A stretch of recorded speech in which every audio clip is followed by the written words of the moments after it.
आमीन हजरात, आप सबका हमारे चैनल दीनी मालूमात स्टूडियो में दिल से इस्तकबाल है। आज हम आप हजरात को दो बेटों का ऐसा इबरतनाक अंजाम बताने जा रहे हैं जिसे सुनकर आपकी रूह कांप जाएगी। इन दो बेटों ने अपनी बूढ़ी माँ को रोजे की हालत में घर से निकल दिया। आप हजरात से गुजारिश है कि हमारे साथ वीडियो में आखिर तक बने रहिए। तो चलो दोस्तों, वीडियो को शुरू करते हैं। रात की तारीकी छाई हुई थी, रमजान की मुबारक घड़ियां थीं, लेकिन उस घर में सुकून नाम की कोई चीज नहीं थी। एक बूढ़ी माँ जिसने कभी अपने दो बेटों के लिए अपना सब कुछ कुर्बान कर दिया था, आज उन्हीं के हाथों मजबूर बैठी थी। बेटे ऊंची आवाज में दहाड़ रहे थे, माँ तुम क्यों नहीं समझती इस बात को? हम तुम्हारा खर्च नहीं उठा सकते, रोजे रखकर हमारे सिर पर मत बैठी रहा करो। बड़े बेटे जुबैर ने चीख कर कहा। छोटा बेटा नासिर भी पीछे न हटा। हाँ माँ, जब से अब्बू गए हैं तू तो बस हमारे लिए बोझ बनी हुई है। खाती है, पीती है और ऐश कर लेती है। तुम्हें तो जरा भी एहसास नहीं कि अपने बेटों के लिए किसी के घर पर झाड़ू पोंछा ही कर लो। हर वक्त हम लोगों के सिर पर बैठी रहती हो। यह सुनकर बूढ़ी माँ कांप उठी। वो कांपती आवाज में बोली, बेटा मैंने तुम्हें पाल पोस कर बड़ा किया और मैं काफी देर तक लोगों के घरों में झाड़ू पोंछा करती रही हूँ। अब मेरी बूढ़ी हड्डियों में जान बाकी नहीं है। मुझसे लोगों के घरों में कामकाज नहीं होता। मेरी क्या गलती है? रमजान है, अल्लाह से डरो। लेकिन बेटों के दिल सख्त हो चुके थे। आज की रात कयामत से कम न थी। दोनों बेटों ने माँ को खींचकर घर से बाहर निकाल दिया। शदीद गर्मी थी, वो रोजे की हालत में थीं और उनके सिर पर कोई साया नहीं था, न पानी था, न सहरी का इंतजाम। लाठी टेकते हुए वो एक घने जंगल में जा पहुंची। वहीं एक पेड़ के नीचे घुटनों के बल गिर गईं और आंखों से आंसू बहने लगे। या अल्लाह, ये मेरा अंजाम है क्या? मैंने इस दिन के लिए अपने बेटों को पाला था। मैंने खुद भूखी रहकर इनके पेट भरे थे और आज ये मेरी एक रोटी से तंग आ गए। इतने में जुहर की नमाज का वक्त हो गया। बूढ़ी माँ ने वहीं पेड़ के नीचे जुहर की नमाज अदा की और फिर धीरे धीरे आगे बढ़ी। चलते चलते वो एक पुरानी वीरान कोठरी के पास पहुंची। कभी वहां एक आदमी रहता था, लेकिन अब वो जगह सुनसान थी। वो थकान से चूर होकर अंदर जाकर बैठ गईं और अल्लाह से फरियाद करने लगीं, या अल्लाह, अब तो मगरिब होने वाली है और मेरा रोज़ा है। तू ही मेरा पैदा करने वाला है, तू ही मेरा रिस्क देने वाला है और तू ही मेरे रोजे का इंतजाम करेगा। बूढ़ी माँ को ये इल्म नहीं था कि अब वो कोठरी एक जंगली बंदर का ठिकाना थी। बंदर जब वापस आया तो उसने देखा कि अंदर एक बूढ़ी औरत बैठी है जो कमजोरी से हिल भी नहीं पा रही। वो गौर से देखने लगा और फिर कूदकर बाहर गया। कुछ देर बाद वो अपने हाथ में एक रोटी लेकर लौटा। दूसरे हाथ में उसने खजूर पकड़ी हुई थी। बूढ़ी माँ हैरानी से उसे देखने लगी। बंदर ने वो रोटी उनके सामने रख दी और फिर पानी से भरा एक नारियल लाकर पास रख दिया। माँ की आंखों में आंसू आ गए। या अल्लाह, मेरे अपने बेटों ने मुझे छोड़ दिया और तूने एक जानवर को मेरा सहारा बना दिया। जब मस्जिदों से इफ्तार की अजान गूंजी तो उन्होंने बिस्मिल्लाह कहकर रोजा खोला। बंदर उन्हें गौर से देख रहा था। बूढ़ी माँ ने फौरन मगरिब की नमाज अदा की। बंदर वहीं उनके पास बैठा रहा, जैसे वो बूढ़ी माँ को पहले से जानता हो। अब रात काफी हो चुकी थी। जंगल घने अंधेरे में डूबा हुआ था। माँ के पांव कांप रहे थे, बदन कमजोर हो चुका था और आंखों से बहते आंसू उनकी बेबसी की गवाही दे रहे थे। वह औरत जो कल तक अपने बेटों के लिए दुआएं मांगा करती थी, आज वही बेटे उसे घर से निकालकर दरबदर कर चुके थे। भूख, प्यास, थकान, सब कुछ उस पर हमला कर चुका था, मगर सबसे ज्यादा दर्दनाक वो जख्म था जो उसके दिल पर लगा था। वो एक पत्थर पर बैठी हल्की सी सिसकी ली, लेकिन फिर अचानक झाड़ियों में हलचल हुई।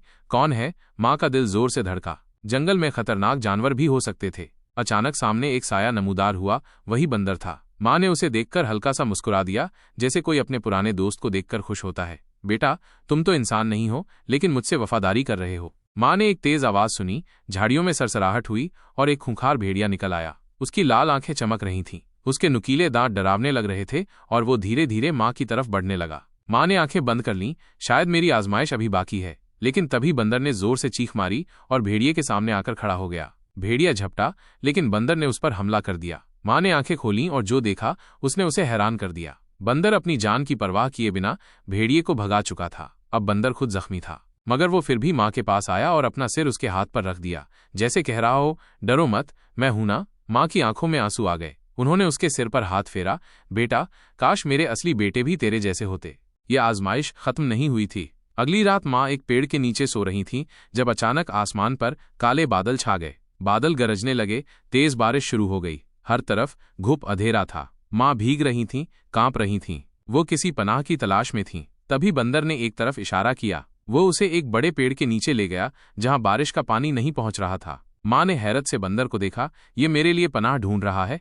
बंदर ने धीरे से अपना हाथ उनके गीले दुपट्टे पर रखा, जैसे उन्हें तसल्ली दे रहा हो। यही वो वक्त था जब माँ के दिल से बद्दुआ के अल्फाज निकलने लगे। या अल्लाह, अगर ये बंदर मुझ पर मेहरबान हो सकता है तो मेरे वो बेटे क्यों ना हो सके जिन्हें मैंने 9 महीने अपनी कोख में रखा। या अल्लाह, अगर मैंने अपनी जिंदगी में कोई नेकी की हो तो मेरे बेटों को उसका बदला दे दे।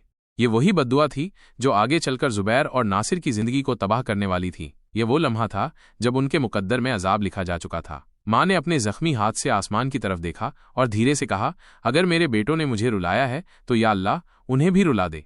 ये बद्दुआ जंगल के दरख्तों में गूंजी, बादलों ने जोर से गरजकर इसकी गवाही दी और इसके बाद दुनिया ने देखा कि जुबैर और नासिर की रातें कैसे भयानक ख्वाबों में बदल गईं। इधर दोनों नाफरमान बेटों को माँ को बेदखल करने के बाद ऐसा लग रहा था कि उन्होंने अपनी जिंदगी का सबसे बड़ा बोझ उतार दिया है। अब कोई रोकने टोकने वाला नहीं था, कोई नसीहत करने वाला नहीं था। वे हर रात मौज मस्ती में डूबे रहते और रमजान की रहमतों से बिल्कुल बेखबर हो गए थे। उन्होंने माँ को इसलिए नहीं निकाला था कि वे उसे एक रोटी नहीं दे सकते थे, बल्कि इसलिए कि वे हर रात नई औरतों के साथ ऐश करना चाहते थे। माँ को ये बुराई पसंद नहीं थी, उसने उन्हें रोकना था, इसलिए उन्होंने चालाकी से उसे घर से निकाल दिया। अब वे बेखौफ होकर हर रात एक नई औरत लाते और अपनी रातें रंगीन बनाते। उन्हें न रमजान की फिक्र थी, न अल्लाह का डर था। लेकिन एक दिन उनकी जिंदगी में एक लड़की आई जिसका नाम था सायरा। वो बेहद खूबसूरत थी, नाजुक मिजाज और चालाक भी। जुबैर ने उसे सबसे पहले देखा और दिल हार बैठा। वो हर रोज उसके पीछे जाता, उस पर पैसे खर्च करता और उसे अपनी जिंदगी का हिस्सा बनाने के सपने देखने लगा। लेकिन किस्मत को कुछ और ही मंजूर था। नासिर, जो अपने भाई की हर चीज में दखल देता था, उसने भी सायरा को देखते ही पसंद कर लिया। दोनों भाइयों को पता ही नहीं था कि वे एक ही लड़की के पीछे पागल हो चुके हैं। वक्त गुजरता गया और एक दिन जुबैर ने ऐलान कर दिया, मैं सायरा से शादी करूंगा। ये सुनते ही नासिर का चेहरा गुस्से से लाल हो गया। तुम्हें किसने कहा कि सायरा तुम्हारी है? मैं भी उससे शादी करना चाहता हूँ। जुबैर चौंक गया। क्या तुम भी उसे चाहते हो? जुबैर के ऐलान पर नासिर का गुस्सा भड़क उठा। तुमने मुझे धोखा दिया है, नासिर चिल्लाया। तुम जानते हो कि मैं उसे पसंद करता हूँ। जुबैर हंसते हुए बोला, जो पहले जीते वही सिकंदर। नासिर की आंखों में खून उतर आया। वो अब किसी भी हालत में अपने भाई को माफ करने को तैयार नहीं था। वो अपने ही भाई के खून का प्यासा बन चुका था। अब वो वक्त आ चुका था जब बद्दुआ का असर दिखाई देने वाला था। सायरा, जो इन दोनों के पैसों पर जिंदगी बिता रही थी, उसके इरादे कुछ और ही थे। शादी के एक हफ्ते बाद वो जुबैर के घर से जेवरात और नकदी लेकर रात के अंधेरे में फरार हो गई। जुबैर जब सुबह उठा तो उसके होश उड़ गए। नासिर भी आ गया और दोनों में फिर झगड़ा शुरू हो गया। ये सब तेरी वजह से हुआ, तूने मुझे धोखा दिया और खुद भी धोखा खा गया, नासिर ने ताने मारते हुए कहा। अब दोनों भाई बर्बाद हो चुके थे, एक दूसरे के दुश्मन बन गए, पैसे खत्म हो गए और सबसे बड़ी बात, जिसे घर से निकाला था वो माँ अब उनके पास नहीं थी। एक रात जब दोनों अपनी बिखरती जिंदगी पर रो रहे थे, अचानक नासिर ने कहा, जुबैर, अगर माँ हमारे साथ होती तो हमें संभाल लेती, वो हमें इस गुनाह की दलदल में गिरने से रोक लेती। जुबैर की आंखों में आंसू आ गए। हमने बहुत बड़ी गलती की नासिर, हमने अपनी जन्नत को खो दिया। माँ की जुबान से निकली बद्दुआ आसमान में गुम हो चुकी थी, लेकिन उसके असरात जमीन पर उतरने लगे थे। जो कभी ऐशो इशरत में डूबे थे, अब अजाब की राहों पर थे। जुबैर और नासिर बदहाल हो चुके थे, मगर असली मुसीबत अभी शुरू हुई थी। जो रातों को मौज मस्ती करते थे, अब रात उनके लिए डरावने ख्वाब लेकर आती थी। जैसे ही रात का अंधेरा फैलता, उनके कानों में किसी की आहट सुनाई देती, जैसे कोई उनके पीछे चल रहा हो। नासिर ने कांपते हाथों से जुबैर को झकझोरा। भाई, कोई हमें देख रहा है, मैंने खिड़की में एक साया देखा है। जुबैर ने घबराकर खिड़की की तरफ देखा, मगर वहां कुछ नहीं था। लेकिन जैसे ही वो पीछे मुड़ा, एक साया उसके करीब था। कौन? अचानक एक जोरदार कहकहा गूंजा। ये माँ की हंसी थी, मगर ये वही प्यार भरी हंसी नहीं थी। ये वो हंसी थी जो उनकी तबाही की मुहर लगा चुकी थी। नासिर दीवार से चिपक गया, उसकी आंखों में खौफ था। ये हमारी माँ की बद्दुआ है, हमें कुछ हो जाएगा। अगले दिन जुबैर का बदन कांपने लगा, उसकी आंखों के सामने अंधेरा छाने लगा। उसने चीखकर नासिर को बुलाया, मेरे हाथों में कुछ हो रहा है। नासिर ने घबराकर देखा और उसके होश उड़ गए। जुबैर के हाथों पर बंदर जैसे पंजे निकलने लगे थे, उसकी खाल सख्त हो रही थी, उसके शरीर पर अजीबोगरीब दाने निकलने लगे थे। उनके जिस्म मसख हो चुके थे। जो औरतें कल उन पर मरती थीं, आज वो उनकी शक्ल देखकर भाग रही थीं। उनके घर में चूहे कीड़े मकोड़े भर चुके थे और उनके पास खाने के लिए कुछ नहीं था। हमारी बर्बादी खत्म क्यों नहीं हो रही? नासिर चीखा। ये बद्दुआ थी। माँ ने जिन बंदरों को दुआ दी थी, उनकी सिफात जुबैर और नासिर पर अजाब बनकर नाजिल हो रही थीं। ये कैसे हो सकता है? जुबैर चिल्लाया, मगर जवाब किसी के पास नहीं था। अभी और होना था। अगली रात नासिर की नींद अचानक खुल गई। उसके जिस्म में एक अजीब सी बेचैनी थी, जैसे उसे कहीं जाना हो, जैसे कोई उसे बुला रहा हो। फिर अचानक खिड़की के दरवाजे खुद ब खुद खुल गए थे। वहां एक बंदर था, मगर अब वो मामूली बंदर नहीं था। उसकी आंखों में एक चमक थी, जैसे वो कुछ कह रहा हो, जैसे वो कोई पैगाम दे रहा हो। नासिर का जिस्म खुद ब खुद हरकत करने लगा। वो नींद में चलते हुए बाहर निकल गया। जुबैर भी उसके पीछे हो लिया। दोनों जंगल की तरफ जा रहे थे, जहां घुप अंधेरा था, जहां खामोशी की एक अजीब चादर बिछी थी। ये वही जंगल था जहां माँ बेघर हुई थी। और फिर जैसे ही दोनों जंगल के बीच पहुंचे, वहां बंदरों ने उन्हें घेर लिया। यह आम बंदर नहीं थे, ये वही बंदर थे जो माँ को पनाह देते थे। उनकी आंखों में खून उतर आया, उनके दांत चमकने लगे, उनके पंजे हवा में उठ गए। हमें छोड़ दो, जुबैर चीखा, मगर अब माफी मुमकिन नहीं थी। बंदर उन्हें नोच रहे थे, उनके चेहरों से खून बह रहा था, वो चीख रहे थे, मगर अब कोई उन्हें बचाने वाला नहीं था। जुबैर ने खुद को बंदरों के पंजों से छुड़ाने की कोशिश की। नासिर की हालत भी बदतर थी, दोनों के हाथ जख्मी, कपड़े फटे, बदन लहूलुहान था। हमें यहां से निकलना होगा, नासिर चीखा। जुबैर ने बमुश्किल अपने आप को संभाला। भागो, बस भागो। वो दोनों गिरते पड़ते, जमीन पर घिसटते हुए जंगल की तारीक गलियों में भागने लगे। वो दौड़ रहे थे, मगर जंगल उनके लिए एक कैदखाने में बदल चुका था। हर तरफ अंधेरा, सरसराहट और बंदरों की खौफनाक आवाजें गूंज रही थीं। अल्लाह, हमें माफ कर दे, जुबैर हाँफते हुए बोला। नासिर जमीन पर गिर गया, उसके घुटने जख्मी हो चुके थे। हम कहाँ जाएंगे, कोई हमें बचाए। तभी अचानक दूर कहीं रोशनी नजर आई। दोनों ने आंखें मली, शायद वहम हो, मगर नहीं, रोशनी एक छोटी सी झोपड़ी से आ रही थी। वो एक अल्लाह वाले का ठिकाना था। दोनों बमुश्किल झोपड़ी के दरवाजे पर पहुंचे। दरवाजा खटखटाया। अंदर से एक बूढ़े वली अल्लाह की मध्यम आवाज आई। कौन है? बाबा, हमें बचा लो, हम बर्बाद हो चुके हैं, जुबैर चीखा। दरवाजा खुला। अंदर एक नूरानी चेहरे वाला अल्लाह वाला खड़ा था। उसकी आंखों में हिकमत, चेहरे पर सुकून और दाढ़ी में सफेदी थी। उसने एक नजर डाली और सब कुछ जान गया। तुम लोग कौन हो? तुम्हारे चेहरों पर खौफ, बदन पर जख्म, रूहों में अंधेरा है। नासिर हाँफते हुए बोला, बाबा, हमने अपनी माँ को धुतकारा, उसे घर से निकाला और अब वही बद्दुआ हमें खा रही है। बाबा जी ने आंखें बंद करके सिर हिलाया। मैं जानता था एक दिन तुम जैसे लोग मेरे दर पर आएंगे। बाबा, हमें माफ करवा दो, हमें बचा लो, जुबैर गिड़गिड़ाया। बाबा जी ने गहरी सांस ली। तुम माँ की बद्दुआ के शिकंजे में आ चुके हो। तुमने अपनी जन्नत को खुद अपने हाथों से जलाया, लेकिन अब भी एक रास्ता बाकी है। नासिर ने जल्दी से पूछा, क्या? हमें बताओ बाबा, हम सब कुछ करने को तैयार हैं। बाबा जी ने अपनी लाठी जमीन पर मारी। लेकिन आसान नहीं है। हम करेंगे, जुबैर चीखा। हमें कुछ भी करना पड़े, हम माँ की बद्दुआ से बचना चाहते हैं। बाबा जी ने संजीदगी से कहा, तुम्हें अपनी माँ के कदमों में गिरना होगा। नासिर का दिल दहल गया। हम कैसे उसके पास जा सकते हैं? हमें शर्म आती है। बाबा जी ने उन्हें घूरा। शर्म? जब तुमने उसे बेइज्जत किया तब शर्म नहीं आई? जब तुमने उसके आंसू देखे तब शर्म नहीं आई? दोनों भाइयों के सिर झुक गए। वो जान गए थे कि वो कितना गिर चुके हैं। बाबा जी ने एक और बात कही, तुम्हें उसके पांव धोने होंगे और वो पानी पीना होगा। क्या? नासिर ने हैरान होकर पूछा। बाबा जी ने सिर झुकाया। माँ के आंसू जो जमीन पर गिरे थे, वही तुम्हें माफी दिला सकते हैं। यही तुम्हारी आखिरी उम्मीद है। दोनों ने एक दूसरे की तरफ देखा। क्या वो वाकई माँ के कदमों में गिर सकते थे? क्या वो अपनी अना तोड़ सकते थे?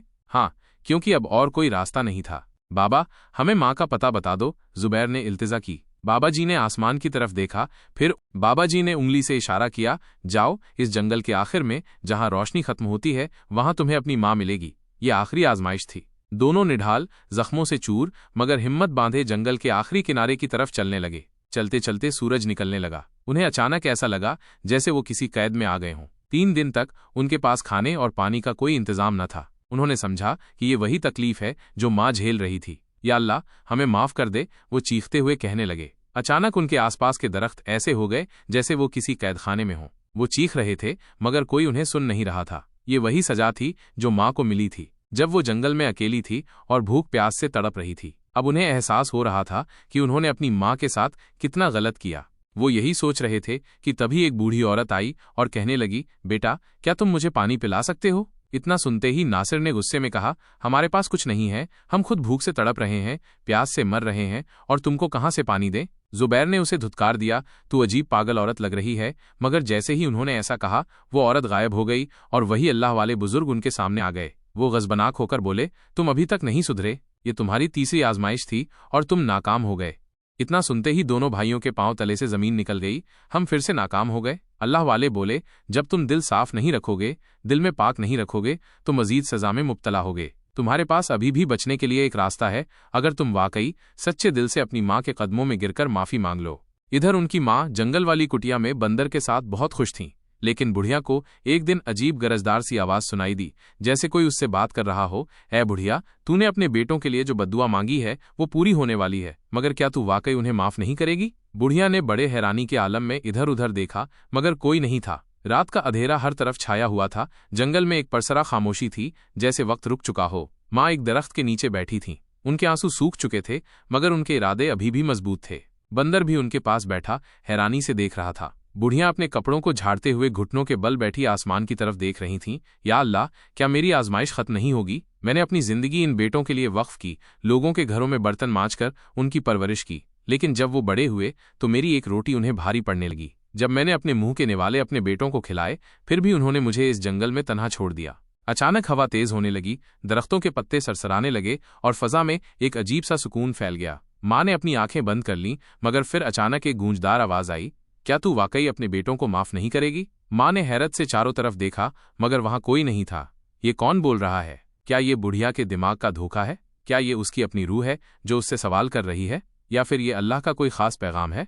माँ का दिल तेजी से धड़कने लगा। वो थोड़ा कांप गईं, मगर फौरन खुद को संभाला। कौन है? कौन मुझसे सवाल कर रहा है? माँ ने कांपती आवाज में कहा, वो जो सब जानता है, वो जो तेरे बेटों की हालत भी देख रहा है। ये सुनकर माँ का दिल एक लम्हे के लिए रुक सा गया। मेरे बेटे? वो कहाँ है? क्या वो अब भी ऐशो इशरत में है? क्या अभी भी वो लड़कियों के साथ अय्याशी करते हैं? बुढ़िया को फिर आवाज आई, नहीं, वो बर्बाद हो चुके हैं। वो भूखे हैं, प्यासे हैं, बीमार हैं, उनके चेहरे मसक हो चुके हैं, उन्हें कोई पनाह देने वाला नहीं है।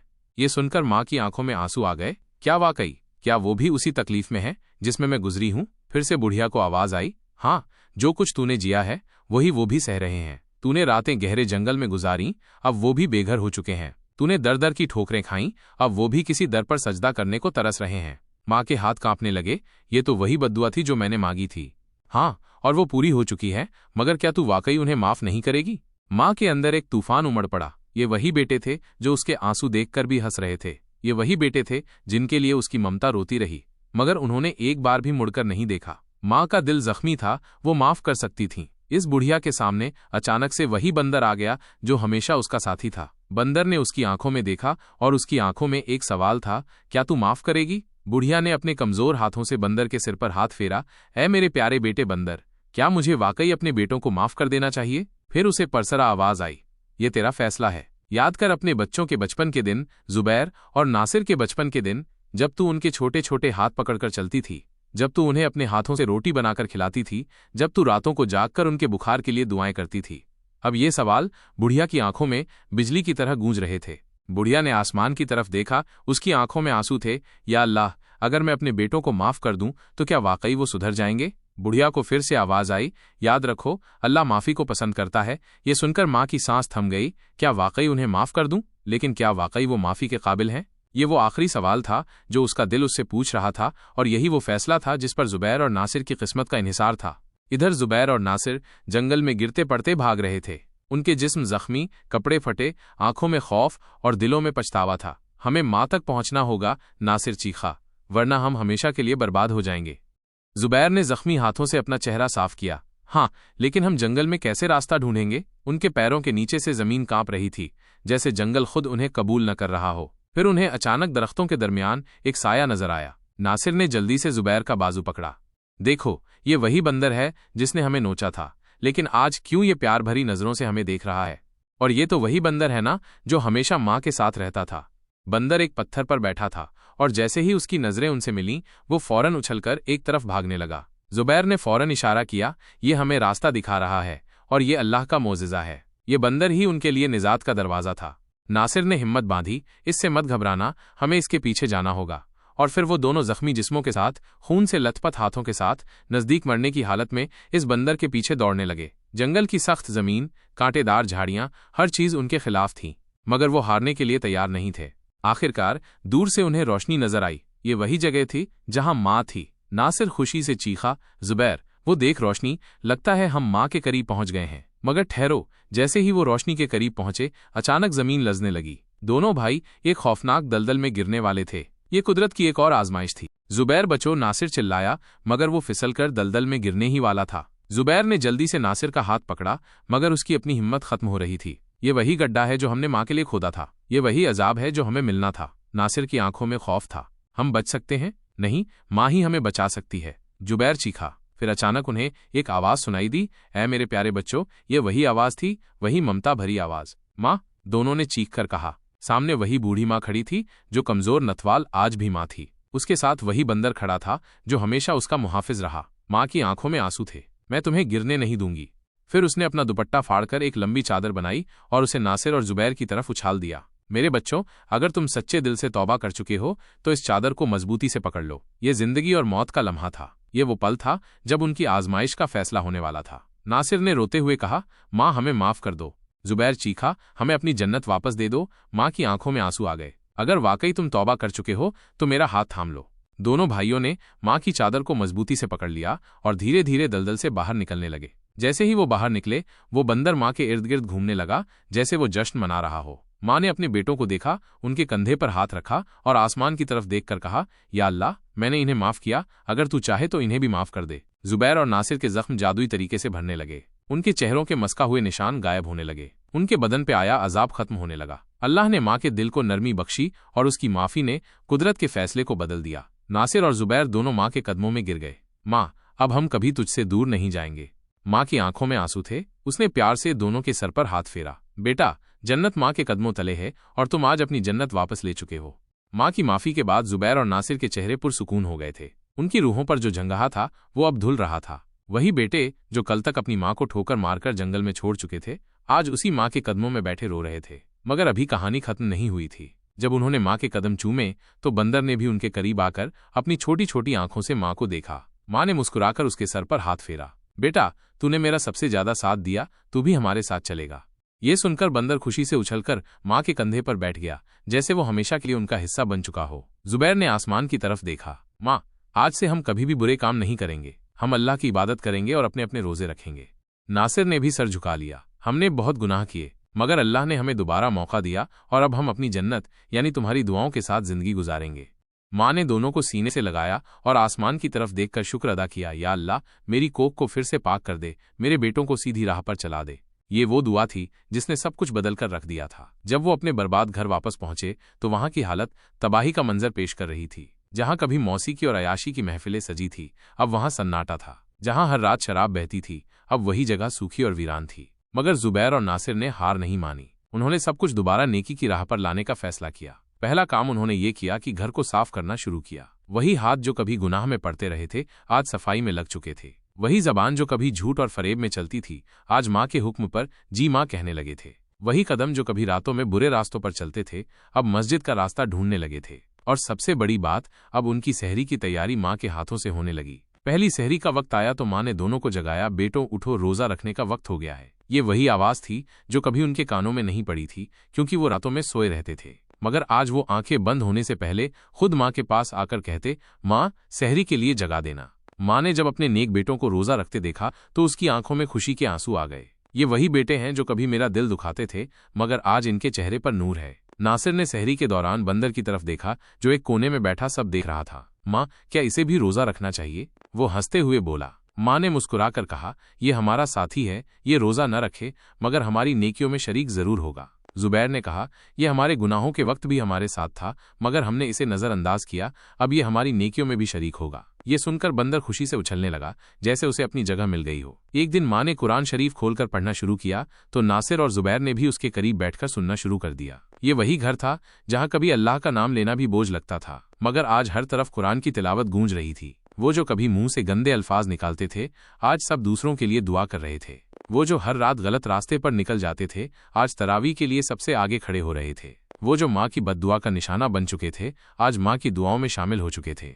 ये मोजा नहीं तो और क्या था। एक दिन मोहल्ले के लोग हैरान हो गए जब उन्होंने नासिर और जुबैर को मस्जिद में सफाई करते देखा। ये वही लड़के हैं जो कभी बुराई के अड्डे चलाते थे। ये वही हैं जिन्हें अल्लाह ने माँ की बद्दुआ के जरिए सबको सिखाया। ये खबर पूरे इलाके में फैल गई और हर कोई कहने लगा, ये अल्लाह की कुदरत है। माँ की बद्दुआ ने इन्हें बर्बाद कर दिया, मगर माँ की दुआ ने इन्हें वापस सीधी राह पर लगा दिया।